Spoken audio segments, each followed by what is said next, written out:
एक तो चोरी, ऊपर से सीना चोरी। खबर गोंडा से है। आरटीआई की धज्जियां उड़ा रहा ग्राम सचिव 2 महीने से सूचना देने में कर रहा हिला हवाली।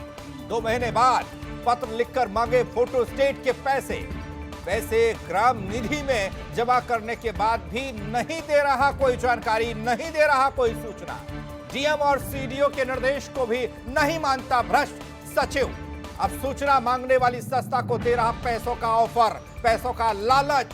15 साल से एक ही पटल पर जमा है भ्रष्ट ग्राम सचिव। आदर्श ग्रामीण विकास सेवा संस्थान ने मांगी थी सूचना।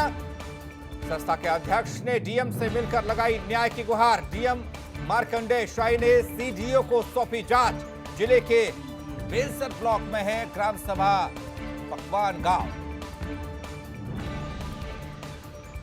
गोंडा से खबर आपको बता रहे हैं। आरटीआई की धज्जियां उड़ा रहा है ग्राम सचिव।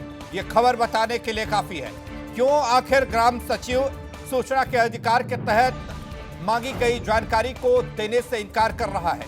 क्यों उसमें हीला हवाली कर रहा है? क्या इसके पीछे कोई बड़ा सच छिपा हुआ है? यह सब जानने की कोशिश करेंगे R9 टीवी के जरिए। सवाल भी होगा और जवाब देना भी होगा।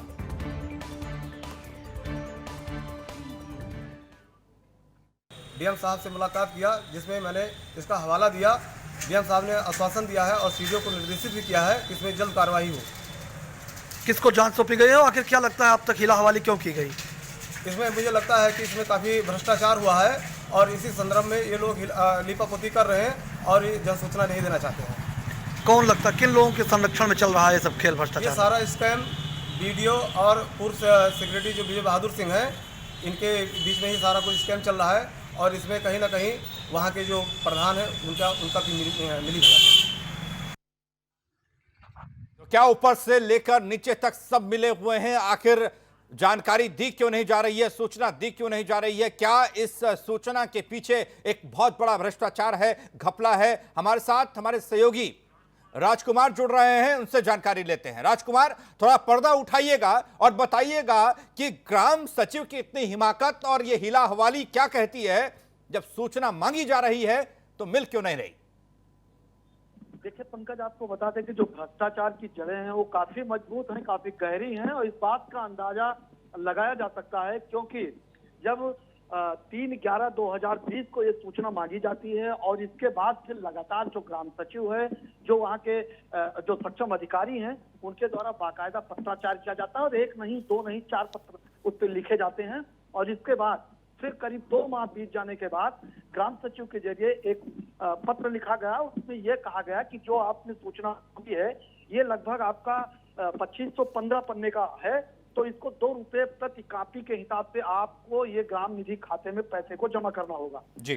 फिर जो संस्था थी, उस संस्था के जरिए जो ग्राम निधि होती है उसमें उसने 6/1/2021 को उसमें खाते में पैसा जमा किया गया 5230 रुपए।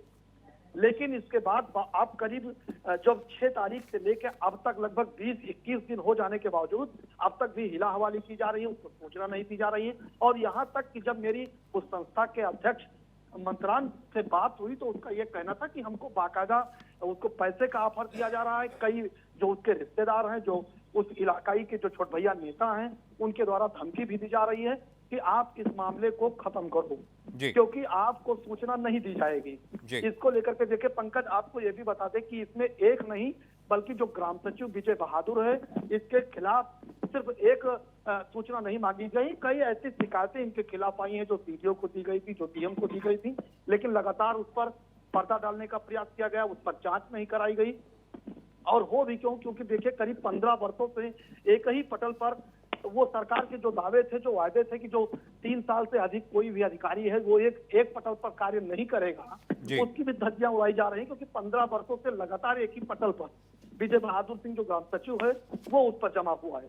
तो उसको लेकर के और जो ये सूचना मांगी गई है, मेरी संस्था के अध्यक्ष की जो बात हुई है उस पर बाकायदा उसमें मनरेगा है और तमाम कई ऐसे हैं जिनको आवास को दिया गया है। एक ही परिवार में 3-3 लोगों को आवास एक ही परिवार में दे दिया गया, जबकि जो सरकार की गाइडलाइन है कि एक परिवार में सिर्फ एक ही आदमी को लाभ दिया जा सकता है।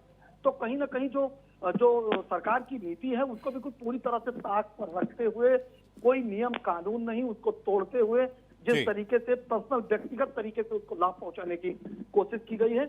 और ऐसे कई मामले इस पर आए हैं कि जो शिकायत की गई है कि जो आवास थे उससे बाकायदा जो प्रधान है, जो वहां का ग्राम सचिव है, उसके बीच तालमेल दोनों मिला के इस तरीके से पैसे की वसूली की जाती है, अवैध तरीके से धन उगाही की जाती है। जी। क्योंकि एक आवास में 50,000 रुपए और 40,000 रुपए तक इनका रेट होता है।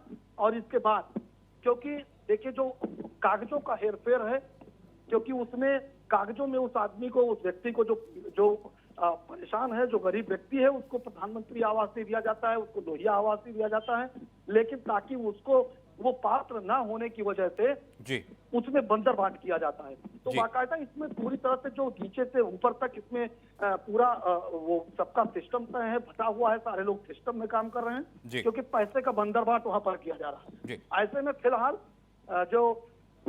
जो संस्था के अध्यक्ष हैं, उन्होंने जिलाधिकारी मार्कंडेय शाही से मुलाकात की है, उन्होंने न्याय की मांग की गुहार की है। और डीएम जो नवांगत डीएम है मार्कंडेय शाही, उन्होंने तत्काल अध्यक्ष से भी बात की कि अब तक इसका सस्पेंशन क्यों नहीं हुआ, उससे फटकार भी लगाई है अधिकारियों को, और वीडियो से भी बात की गई है। तो कुल मिलाकर देखिए, अब उसकी जांच जो है वो डीडीओ को सौंपी गई है, डीडीओ उस पर जांच की बात है। तब से जो भ्रष्टा सचिव है, वो बाकायदा तब से इस मामले को लेकर के वहाँ एक हलचल तेज हुई है और लगातार अधिकारियों के चक्कर लगाए जा रहे हैं। और फिर वहाँ राजकुमार, क्या ये मान लिया जाए कि यहाँ पर सिर्फ दाल में कुछ काला नहीं, पूरी दाल ही काली है? क्योंकि जिस हिसाब से आप बता रहे हैं, ये सूचना के अधिकार के तहत जो जानकारी मांगी गई वो बाबत सिर्फ एक मसले की नहीं है, कई मसलों पर मांगी गई है, और एक भी मसले पर जानकारी देने को तैयार नहीं है ग्राम सचिव, जिनका नाम विजय बहादुर सिंह आप बता रहे हैं। और दूसरी बात ये, क्या इसमें ग्राम प्रधान से लेकर ऊपर तक सब मिले हुए हैं?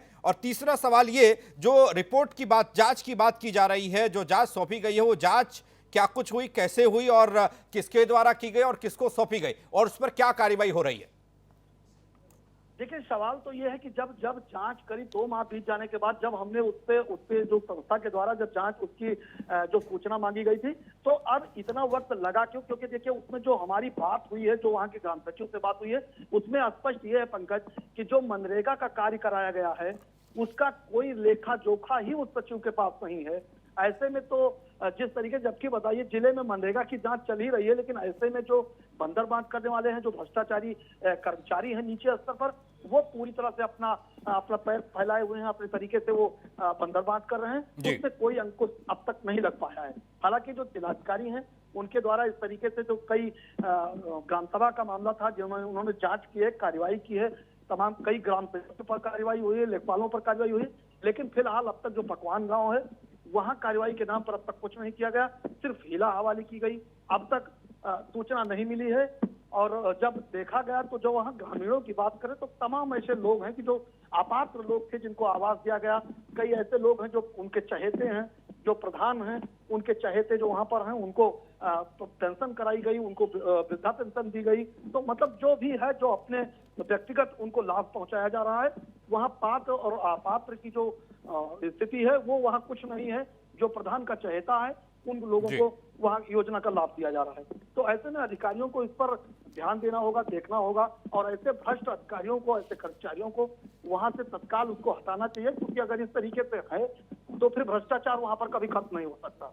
नजर बनाए रखिएगा राजकुमार, आपके पास फिर अपडेट के लिए आएंगे। सुनिए मुख्यमंत्री योगी जी, जिस तरीके से भ्रष्टाचार पर जीरो टॉलरेंस की बात हुई, लेकिन ग्राम सचिव विजय बहादुर सिंह ये गोंडा के हैं, और इन्होंने सूचना के अधिकार के तहत मांगी गई जानकारी को देने से इनकार ही नहीं किया, बल्कि इतना लटकाया, पैसे मांगे, पैसे जमा करवाए। उन सब के बावजूद जिस तरीके से भ्रष्टाचार की बू आ रही है, मनरेगा से लेकर आवास देने तक में, पेंशन बांटने तक में, सब में यहां पर भ्रष्टाचार ही भ्रष्टाचार दिखाई देता है।